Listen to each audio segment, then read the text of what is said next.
नमस्कार मित्रांनो, लग्नानंतर होईलच प्रेम या मालिकेच्या 13 नोव्हेंबरच्या भागामध्ये मित्रांनो आजचा भाग सुद्धा त्यांनी खूप छान दाखवलेला आहे. सुरुवातीला काय होतं की नंदिनी आता विक्रम जवळ येते आणि त्याच्यासमोर हात जोडून अगदी परत त्याची माफी मागते आणि म्हणते तुम्ही जीवाना असं करू नका. तर विक्रमच्या डोक्यात खूप राग गेलेला असतो आणि तो त्या गोष्टीला काही तयार होत नाही आणि त्यानंतर मानिनी तिथं येते आणि मानिनी आल्यानंतर विक्रम तर निघून जातो. तर मानिनी सुद्धा नंदिनीला सांगते की मी यांना समजावून सांगितलेलं आहे पण ते काही ऐकणार नाहीत आणि तेव्हा नंदिनीचा अखेर नाईलाज होतो. तर आता दुसरीकडे काव्या आणि पार्थ मधला त्यांनी सीन दाखवलेला आहे. काव्या तर पार्थला खूप कन्व्हिन्स करायचा प्रयत्न करते. सुरुवातीला त्याला म्हणते तुम्ही जर माझ्याशी बोलला नाही तर मी जेवणार सुद्धा नाही आणि त्यानंतर म्हणते ठीक आहे मी परत गेस्ट रूम मध्ये निघून जाते. असे बरेच काहीतरी पैत्रे ती आजमावून बघते पण पार्थ मात्र काही कन्व्हिन्स होत नाही आणि तो अजून सुद्धा तिच्यावर अबोलाच धरतो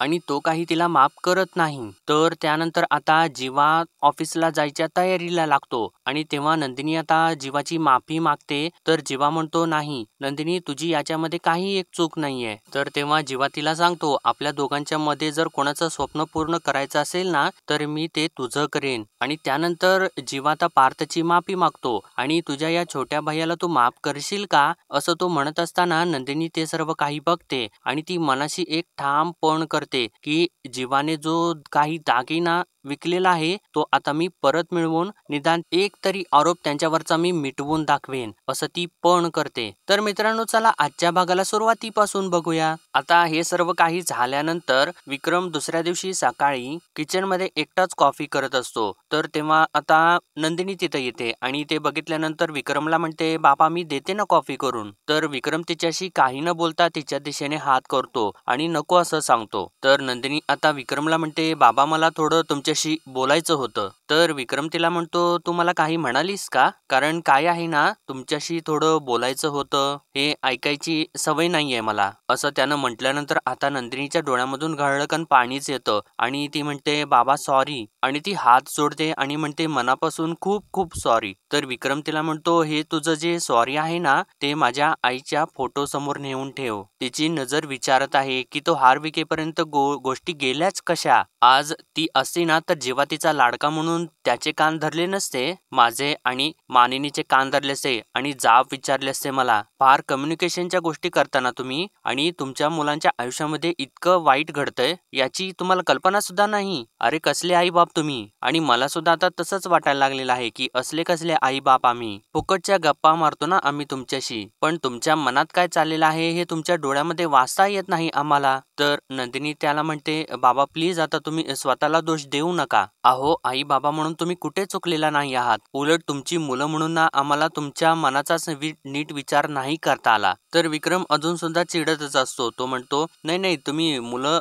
किती आई बाबांच्या मनाचा विचार करणार. नाही तसं नाहीच आहे. आईबाप म्हणून आम्हीच बेजबाबदार आणि निष्काळजी आहोत हे सिद्ध झालेलं आहे आता. अरे विक्रम देशमुखचा मुलगा बाजारात जाऊन दागिने विकतो आणि मला कल्पना सुद्धा येत नाही आणि अरे काय करतोय काय मी. तर नंदिनी परत त्याला म्हणते बाबा प्लीज तुम्ही स्वतःला दोष देऊ नका. या सगळ्यामध्ये तुमची काही एक चूक नाहीये. खरं तर चूक आमचीच झालेली आहे. तुम्हाला त्रास होऊ नये म्हणून आम्ही घरामध्ये सांगितलेलं नाहीये पण उलट त्याचाच तुम्हाला सगळ्यात जास्त त्रास होत आहे. बाबा याआधी मी तुमच्याकडे कधीच काहीच मागितलेलं नाही पण यावेळी मी मागतेय. आणि ती आता हात जोडते आणि म्हणते प्लीज प्लीज जीवांना माफ करा ना बाबा. मला माहिती आहे की पैसे कमावण्याचा त्यांचा मार्ग चुकीचाच होता पण त्यांचा हेतू वाईट नव्हता बाबा, खरंच वाईट नव्हता. तर तेव्हा विक्रम आता नंदिनीला सांगू लागतो. म्हणतो की नंदिनी जेव्हा जीवा आणि पार्थ शाळेमध्ये जायचे ना तेव्हा मी आणि मानिनी ना त्यांना रोज 2 रुपये द्यायचो आणि ते ना त्यांना त्यांच्या पिगी बँक मध्ये सेव्ह करायला सांगायचो आणि मग ना दर महिन्याच्या शेवटी आम्ही ना त्यांना मग ती पिगी बँक उघडायला लावायचो कारण रोज मग त्यांनी त्या पिगी बँक मध्ये 2 रुपये टाकले आहेत का नाही हे आम्हाला आणि त्यांना कळण्यासाठी म्हणून. तर असंच एका महिन्याच्या शेवटी जीवाच्या पिगी बँक मध्ये 1 रुपया सुद्धा उरलेला नव्हता. मग आम्ही त्याला कारण विचारलं का रे बाबा हे असं का. तर मग त्यानं असं सांगितलं की एका गरीब विद्यार्थ्याला पुस्तक घेण्यासाठी म्हणून त्याने ती पैशांची मदत केली आणि ते सुद्धा आम्हाला न सांगता. त्यावेळी सुद्धा जीवाचा हेतू काही वाईट नव्हता अगं पण ही सगळी जी काही गोष्ट आहे ना त्याने आमच्यापासून लपवून केली याचं आम्हाला वाईट वाटलं खूप वाईट वाटलं. काय आहे ना ग, आम्ही आईबाप म्हणून मुलांना वाढवतो तेव्हा ना आमच्या ना मुलांच्याकडून एकदम छोट्याशा अपेक्षा असतात. मग त्याच गोष्टी जेव्हा आम्हाला पूर्ण होत नाहीत ना तेव्हा ना मग वाईट वाटतं, राग येतो, राग, खूप संताप होतो. आताही माझं तेच झालेलं आहे. तर नंदिनी परत त्याला म्हणत असते, तर तेव्हा विक्रम तिला लगेच थांबवतो आणि म्हणतो, हे बघ नंदिनी, तू बाकी काहीही बोल, पण जीवाला माफ करण्याची गोष्ट माझ्याकडे अजिबात बोलायची नाही. खूप हर्ट केलेला आहे त्याने मला, आणि तू सुद्धा. कारण ना माझा सगळ्यात जास्त भरोसा तुझ्या समजूतदारपणावरती होता नंदिनी. काय असतं ना ग, वर्गामधला नाठाळ विद्यार्थी जो असतो ना त्याने कितीही मस्ती केली ना तरी सुद्धा त्याचं दुःख होत नाही. पण हुशार विद्यार्थी जर फेल झाला ना की मग त्या शिक्षकाला ना स्वतःच नापास झाल्यासारखं वाटतं. आणि त्यामध्ये ना मी सुद्धा नापास झालेलो आहे, मी आणि मानिनी. असं तो आता बोलत असताना मानिनी तिथं येते, आणि मानिनी तिथं आल्यानंतर विक्रम तिच्यासोबत सुद्धा काही न बोलता तिथून निघूनच जातो. तर आता दुसरीकडे वसू आणि रम्या मात्र जाम खुश झालेले असतात. तर रम्या म्हणते, आता तर मला खात्रीच पटलेली आहे की देनेवाला जब भी देता है छप्पर फाड के देता है, असं म्हणून त्या दोघी खूप हसत असतात. तर वसू म्हणते, अगं रम्या, त्या वरच्याने अजून आपल्याला काहीच दिलेलं नाहीये, पण आज असं वाटतंय की रोज असं थोडं थोडं सुख जरी पदरात टाकलं ना तरी सुद्धा चालेल. तर रम्या सुद्धा म्हणते, हो हो, मलाही तसंच वाटतंय. अगं आपण तर फक्त जीवा आणि नंदिनीला टार्गेट केलं होतं, पण ती काव्य तर आपोआपच ओढली गेली. आणि तू बघितलंस का, तो पार्थ किती भडकला होता तिच्यावर. तर वसू म्हणते, अगं रम्या, तो तर भडकणारच ना, कारण तो बिचारा कधीही कोणापासून काहीही लपवून ठेवत नाही. मग बायकोकडून सुद्धा तशीच अपेक्षा करणार तो. तर रम्या थोडीशी चिडते आणि म्हणते, अगं आई, निदान तू तरी त्या काव्याला पार्थची बायको म्हणू नकोस, तिडीक जाते माझ्या डोक्यात. तर तेव्हा वसू म्हणते, बरं बाई, नाही म्हणणार. मग तर झालं का, पण मला काय म्हणायचं आहे ना ते ऐक. युगने त्याचा रिपोर्ट लपवला होता तेव्हा पार्थ किती चिडला होता हे आठवते का तुला. तर रम्या म्हणते, अगं आई, ते कसं विसरेन मी, तो तर आपल्या आयुष्यामधला सोन्याचा दिवस होता, आणि त्याच दिवशी ना मी युगच्या आणि नंदिनीच्या खोटा बोलण्याचं भांडवल करून आपली शिक्षा माफ करून घेतली होती. तर वसू म्हणते, पण आपली शिक्षा माफ होईपर्यंत घरची लोक आपल्याशी कशी वागले होते ना हे कधीही विसरायचं नाही रम्या. मला तर आता त्या काव्याला रडवायचं आहे. तर रम्या म्हणते, त्यांचे रडायचे दिवस आलेलेच आहेत आई. तर वसू म्हणते, दिवाळीमध्ये एकमेकांच्या बरोबर नाचले होते ना, आता ना मग आपल्या ताल्यावरती नाचतील. जेव्हा रोज कामावरती जाईल आणि नंदिनींना रोज त्याला कामावरती जाताना बघून तीळ तीळ तुटेल. तर रम्या म्हणते, आणि इकडे ना काव्या पार्थ सोबत बोलण्यासाठी त्याच्या मागे मागे जाईल, पण मला नाही वाटत आहे की यावेळी पार्थ ना लगेच तिला भीक घालेल. तर वसू म्हणते, असंच व्हायला पाहिजे. हे बघ, आपल्याला घरामध्ये मान मिळो अथवा न मिळो, पण काव्या आणि नंदिनीचे अपमान ना सतत व्हायला पाहिजेत. आज नंदिनी ना मानिनीच्या नजरेतून कायमची पडेल. तर रम्या म्हणते, आणि विक्रम मामाच्या सुद्धा. असं आता या दोघींचं बोलणं चालू असतं,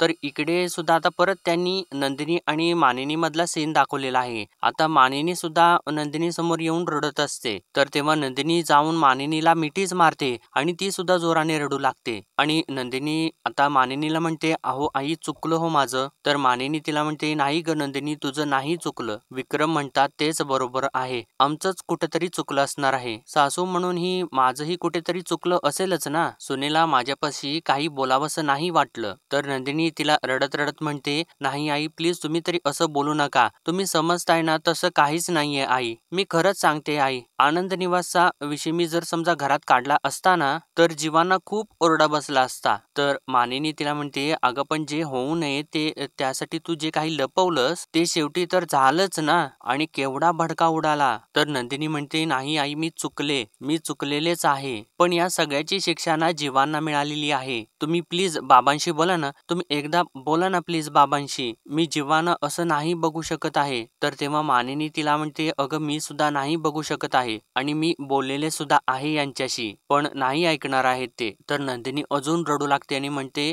हे सगळं काय होऊन बसलेलं आहे. तर तेव्हा मानिनी तिला सावरू लागते आणि सांभाळ स्वतःला असं म्हणून पुढे बोलते, ए बघ, आता वेळ देण्याशिवाय आपल्याकडे दुसरा कुठला पर्याय सुद्धा नाहीये, आणि असं म्हणूयात आपण की लवकरात लवकर सगळं काही परत पहिल्यासारखं आधीसारखं होऊ देत. आणि त्यानंतर ती तिचे डोळे पुसते आणि म्हणते, बास करत आणि जा तू जीवाला बोलव, आपण सगळे ना एकत्र जेवायला बसू. तर तेव्हा नंदिनी तिला सांगते, नाही झोपलेले आहेत ते. तर मानिनी धक्क्यानेच विचारते, इतक्या लवकर? तर नंदिनी सांगते, ते मला म्हणाले माझा उद्या नोकरीचा पहिला दिवस आहे, मला लवकर उठावं लागेल म्हणून. असं म्हणून ती अजून रडू लागते. तर मानिनी विचारते, उपाशीच झोपला का? आणि जे झालेलं आहे ना ते फारच वाईट झालेलं आहे, पण जे काही घडणार आहे ते देवच जाणे. असं म्हणून ती आता बाहेर निघून जाते. तर नंदिनी आता मनात बोलू लागते, नाही आई, मी जीवांच्या बाबतीत काहीही वाईट घडू देणार नाही, त्यांची स्वप्न मरू देणार नाही. आता काहीही झालं ना तर मी जीवांना खचू देणार नाही. तर त्यानंतर आता इकडे त्यांनी पार्थ आणि काव्यामधला सीन दाखवलेला आहे. पार्थ लॅपटॉपवरती काहीतरी त्याचं काम करत बसलेला असतो. तर तेव्हा काव्या अभ्यास करत करत सारखी मागे वळून त्याच्याकडे बघत असते. आणि त्यानंतर ती आता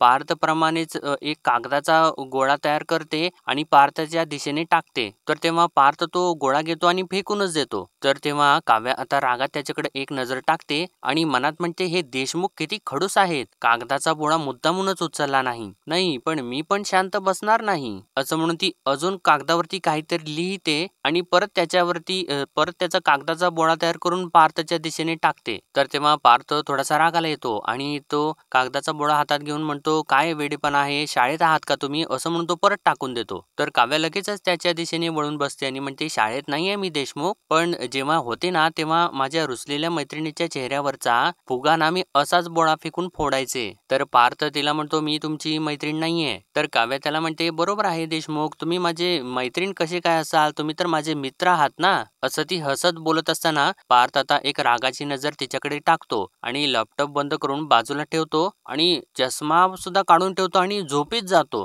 तर तेव्हा आता काव्या उठते आणि एकदम त्याच्या कानाजवळ जाऊन जोराने ओरडते आणि म्हणते, आहात ना मित्र माझे? तर पार्थ आता अजून सुद्धा काही सुद्धा बोलत नाही तिच्या बरोबर. तर काव्या आता परत म्हणू लागते, अहो देशमुख, काय होई, मी तुमच्याशी इतकं बोलते आणि तुम्ही माझ्याशी काहीच बोलत नाही आहात, याला काय अर्थ आहे? बरं ठीक आहे, तुम्हाला जर माझ्याशी बोलायचं नसेल ना तर मग मीही गप्प बसणार नाही. मी रात्रभर ना तुमच्यावरती असे बोळे फेकत राहीन, मग मला काही बोलायचं नाही. तर असं ती बोलत असताना पार्थ अजून सुद्धा काही बोलत नाही. तर त्यानंतर काव्या उठते आणि ते कागदाचे बोळे आपल्या हातामध्ये घेते आणि परत पार्थ जवळ जाते आणि म्हणते, देशमुख, असं नका ना करू प्लीज. या चिठ्ठीमध्ये काय लिहिलेलं आहे हे वाचलं सुद्धा नाही तुम्ही, अहो वाचा ना. असं ती बोलत असते. तर पार्थ अजून सुद्धा शांतच असतो. तर काव्या आता म्हणते, ठीक आहे, म्हणजे तुम्ही माझं नाही ऐकणार आहात तर ठीक आहे हो देशमुख, अब तो हमला करना ही पडेगा. असं म्हणून ती परत कागदाचा बोळा टाकणारच असते. तर तेव्हा आता पार्थ रागाने तिला म्हणतो, एक मिनिट, आणि म्हणतो, बंद करा ही तुमची नाटकं. तर काव्या म्हणते, नाही बंद करणार. अहो तुम्ही ही चिठ्ठी साधी उघडून वाचली सुद्धा नाही देशमुख. ठीक आहे, मी दाखवते. असं म्हणून ती आता ती चिठ्ठी उघडते आणि असं म्हणून पार्थ समोर धरते आणि म्हणते, बघा. तर काव्याने त्याच्यावरती लिहिलेलं असतं आणि आता पार्थ वाचू लागतो, तुमच्या नाकावरचा राग गेला नाही तर माझ्या पोटामध्ये अन्नाचा कण सुद्धा जाणार नाही. तर आता ते वाचल्यानंतर पार्थ तिला म्हणतो, काय हट्टीपणा आहे हा? तर काव्या म्हणते, वा, तुम्ही केलेला हट्ट चालतो आणि मी केलेला हट्ट चालत नाही, असं कसं? तर तेव्हा पार्थ तिला म्हणतो, तुम्ही खरंच जेवला नाही आहात? तर काव्या आता लगेच केविलवाना चेहरा करते आणि म्हणते, आता याबद्दल कसं खोटं बोलू पार्थ? अहो खरंच नाही जेवलेले. आणि काय सांगू तुम्हाला, आता माझ्या पोटातले कावळे सुद्धा ना तुमच्यासारखे माझ्यावरती चिडलेत. अहो हो, खूप जोरजोरात ओरडतायत ते, खूप भूक लागलेली आहे मला, पण काय करणार? आणि परत ती आता हात जोडते आणि म्हणते, देशमुख, एकदा शेवटचं खरंच सॉरी. आणि परत ती कान सुद्धा पकडते आणि परत सॉरी म्हणते. तर पार्थ आता तिला म्हणतो, तुम्ही एक काम करा, वाटेल ते करा, पण माझ्या मागे मागे करू नका. असं म्हणून तो चक्क तिच्या तोंडावरती परत झोपून जातो. आणि काव्य आता परत उठते आणि दुसऱ्या दिशेने जाऊन पार्थच्या समोर जाते आणि परत तिथे कान धरून त्याच्या समोर बसते. तेव्हा पार्थ आपलं तोंड वळवत असतो. तर काव्य आता त्याचा हात धरते आणि त्याला दुसऱ्या दिशेने वळूच देत नाही आणि परत आता थोडंसं सिरियस होऊन म्हणते, प्लीज देशमुख, बोला ना माझ्या बरोबर. अहो तुम्हाला माझा इतका राग आलेला आहे की मी जेवले नाही जेवले तरी तुम्हाला त्याचा काही फरक पडत नाही. मला माहिती आहे तुम्हाला माझा राग आलेला आहे, पण मग तो राग व्यक्त करा ना तुम्ही, बोला, चिडा माझ्यावरती आणि मोकळे व्हा. असं सगळं काही स्वतःच्या आतमध्ये साठवून ठेवून स्वतःला त्रास करून घेण्यात काय अर्थ आहे? हे बघा देशमुख, मी परत एकदा सांगते तुम्हाला, मला तुमच्यापासून काहीही लपवायचं नव्हतं, खरंच. आणि तुम्हीच विचार करा, काही दिवसांच्या पूर्वी मी स्वतः माझ्या पास्ट बद्दल तुमच्याशी बोलायला आले होते, पण तेव्हा तुम्हालाच ते ऐकायचं नव्हतं. आणि हे मला हे सुद्धा मान्य आहे की ही गोष्ट वेगळीच आहे, सिरियस आहे, जी गोष्ट तुम्हाला कळणं गरजेचं होतं. मी प्रयत्न केला सुद्धा, पण मला ना तुमच्याशी बोलायची संधी मिळाली नाही. खरंच बोलते मी, प्लीज विश्वास ठेवा माझ्यावर. सॉरी ना देशमुख, असं म्हणून ती परत एकदा कान पकडते. तरी सुद्धा आता पार्थ परत दुसऱ्या बाजूने वळतोच. तर आता काव्या परत उठते आणि परत त्याच्या दुसऱ्या दिशेला जाते आणि ती प्रयत्न सोडतच नाही. म्हणते, देशमुख अहो बोला ना काहीतरी, बोला ना माझ्याशी, रिॲक्ट व्हा. तर आता पार्थ एवढा रागाला येतो की तो तोंडावरती परत पांघरून घेऊनच झोपतो. तर काव्या सुद्धा अजून हार मानत नाही. म्हणते, ठीक आहे, तुम्हाला नाही बोलायचं ना माझ्याशी, मग ना मी एक काम करते, मी आता मानिनी काकूंच्याकडे जाते आणि त्यांना सांगते की मला परत गेस्ट रूम मध्ये शिफ्ट करा. सांगू का, जाऊ का पार्थ, असं ती म्हणत असते. तर पार्थ अजून सुद्धा तोंडावरचं पांघरून काढत नाही. तर काव्या उठते आणि म्हणते, जातेच मी आता. तरी सुद्धा पार्थ काही आपल्या चेहऱ्यावरचं पांघरून काढतच नाही. तर काव्या आता म्हणते, ठीक आहे देशमुख, ठीक आहे, आता ना तुमचा राग पळवून लावायची एक मस्त आयडिया आहे माझ्याकडे, एकच आणि शेवटची. आणि ती म्हणते, 1 2 साडेमाडे 3 असं म्हणून ती त्याच्या चेहऱ्यावरचं पांघरूनच जोराने खेचते. तर आता पार्थ रागारागाने उठून बसतो आणि म्हणतो, इनफ इज इनफ, आता अति करताय तुम्ही. ही अशी ना बळजबरीने तुम्ही माझ्याकडून माफी नाही घेऊ शकत. आणि मी रागवलेलो नाहीये, हर्ट झालेलो आहे. तुम्ही हर्ट केलेला आहे मला. मी जर का तुम्हाला हर्ट केलं असतं आणि जर का अशी माफी मागितली असती तर माफ केलं असतं का तुम्ही मला? 1 मिनिट लागतो आपल्या मनामधलं सांगायला आणि मैत्रिणीचे किस्से सांगायला वेळ आहे तुमच्याकडे. पण आनंद निवासचं तुम्ही मला नाही सांगितलं कारण तुम्हाला लपवा छपवीच करायची होती. आणि आता तुम्ही जेवला नाही आहात तर त्याचं गिल्ट सुद्धा तुम्ही मलाच देताय. प्रत्येक गोष्ट तुमच्या मनासारखी झाली पाहिजे असं काही आहे का? तसं काही सुद्धा नाहीये. आणि जेवण नाहीये झालेलं ना तुमचं, मग नका जेवू, पण मला त्रास देऊ नका, असं तो रागारागात सगळं काही बोलतो आणि परत झोपी जातो. तर तेव्हा काव्या सुद्धा थोडीशी नाराज झालेली असते. तर त्यानंतर आता दुसऱ्या दिवशी सकाळी जीवा चक्क सगळं काही आवरावर करत असतो आणि तेव्हा आता त्याला विक्रमचे शब्द आठवत असतात. विक्रम त्याला म्हणालेला असतो की आता मी जे काही सांगेन ना तेच करायचं आहेस तू. तू उद्यापासून ऑफिसमध्ये यायचं आहेस आणि मान मोडेपर्यंत काम करायचं आहेस. मी सांगेन ते आणि मी जे देईन ते, आणि सगळ्यात आधी ऑफिसमध्ये तू येशील आणि सगळ्यात शेवटी ऑफिसमध्ये तू जाशील. आणि जर काही चूक झाली ना, असं त्याला आठवत असताना तो सर्व काही आपले अगोदरचे जे घड्याळ वगैरे असतं, जे काही असतं ते सर्व काढून ठेवत असतो आणि ऑफिसचे सर्व काही कपडे घालत असतो. आणि त्यानंतर आता अखेर तो बॅग सुद्धा घेतो आणि ऑफिसला जायसाठी तयार होतो. तर तेव्हा आता नंदिनी त्याच्या समोर येते आणि तिच्या हातामध्ये त्याच्यासाठी डबा असतो. तर जेव्हा आता तिला विचारतो, ओके आहे ना, तर नंदिनी त्याला काही न बोलता हो असं म्हणून मान डोलावते. तर जेव्हा आता तिला म्हणतो, बरं ठीक आहे, दे आता टिफिन, उगीच उशीर व्हायला नको. आणि आता जेव्हा जीवा त्या टिफिनकडे बघतो तर नंदिनीने त्या टिफिनवरती सॉरी असं लिहिलेलं असतं आणि तिच्या डोळ्यामध्ये पाणी असतं. तर तेव्हा जीवा आता ते सॉरीचं टॅग त्या डब्यावरून काढतो आणि तिला म्हणतो, अगं नंदिनी, तुझी चूक नाहीये. तर नंदिनी त्याला म्हणते, नाही जीवा, आनंद निवासच्या वेळी सुद्धा तुम्हाला मी किती वाईट साईड बोलले, माझ्या काळजाचे तुकडे केले असं म्हणाले मी. म्हणूनच ना तुम्ही तुमच्या काळजाचा तुकडा, आजींचा दागिना विकला ना. आणि जर समजा मीच आधी सगळं काही समजुतीने घेतलं असतं तर हे सगळं काही झालंच नसतं. तर जेव्हा तिला म्हणतो, अगं नंदिनी, मग मी सुद्धा तुला आनंद निवास परत मिळवून देऊ शकलो नसतो तर ना मग मी स्वतःच्याच नजरेत कायमचा पडला असतो. त्याचं काय? तर नंदिनी म्हणते, पण आता तुम्ही आईबाबांच्या नजरेतून उतरलेला आहात ना जेव्हा, त्याचं काय? आणि याचं गिल्ट मला किती आहे, मला त्याचा किती त्रास होतोय हे कसं सांगू मी तुम्हाला. आनंद निवासला जेव्हा 15 दिवसांची मुदत मिळालेली होती ना, तेव्हा सुद्धा मला एवढा त्रास झाला नाही जेवढा आज होतोय. तुमची स्वप्न वेगळी होती, तुम्हाला ती स्वप्न पूर्ण करता आली नाहीत, पण माझ्यामुळे मनाविरुद्ध ऑफिसला जावं लागलं, असं म्हणून ती कान पकडते आणि म्हणते, आय एम सॉरी, खूप खूप सॉरी. तर तेव्हा जेव्हा तिचा हात खाली करतो आणि म्हणतो, नंदिनी अगं तू वेडी आहेस का? आणि आपल्या दोघांच्या मध्ये जर कोणाचं स्वप्न पूर्ण करायचं असेल तर ना मी ते तुझं करेन, असं त्यानं म्हटल्यानंतर नंदिनी आता एकदम प्रेमाने त्याच्याकडे बघू लागते. तर मित्रांनो, आजच्या भागामध्ये एवढंच आणि पुढील भागामध्ये आपण पाहणार आहोत जेव्हा आता पार्थला सांगत असतो, इतकी मोठी गोष्ट मी तुझ्यापासून लपवली, पण आजच्या दिवशी तू हा राग बाजूला ठेवून तुझ्या या छोट्या भैयाला जवळ करशील का, असं तो बोलत असताना इतक्यातच पार्थचा मोबाईल वाजू लागतो आणि पार्थ आता मोबाईल उचलतो आणि तेव्हा जेव्हा त्याच्यासोबत काही न बोलता तिथून निघून जातो. आणि हे सगळं काही आता नंदिनी वरती उभा राहून ऐकत असते आणि ती मनात म्हणते आता मी ना तो दागिना परत मिळवून जीवांच्या वरचा एक तरी आरोप नक्कीच मिटवून दाखवेन आणि त्याशिवाय मी आता स्वस्थ बसणार नाही. तर दुसरीकडे रम्या आता वसूला सांगत असते आज बोलण्यातून ना त्या जीवाला असे चिमटे काढीन ना की त्याला दुखलंच पाहिजे. आणि त्यानंतर इकडे आता नंदिनी काव्याजवळ जाते आणि म्हणते जीवांना ना या सगळ्यामधून बाहेर काढण्यासाठी त्यांची बायको खमकी आहे असं म्हणून तिने आता तर पण केलेला असतो की आता ते म्हणजे जो काही तो दागिना आहे तो आता नंदिनी शोधून काढणारच. आणि बहुतेक मित्रांनो आपल्या अंदाजाप्रमाणे तो दागिना तर महाजनी सरांनीच विकत घेतलेला असतो. तर बघूयात मित्रांनो आता नंदिनी त्या दागिन्यापर्यंत कशी काय पोहोचते. तोपर्यंत आपल्या व्हिडिओला लाईक शेअर आणि सबस्क्राईब नक्कीच करा.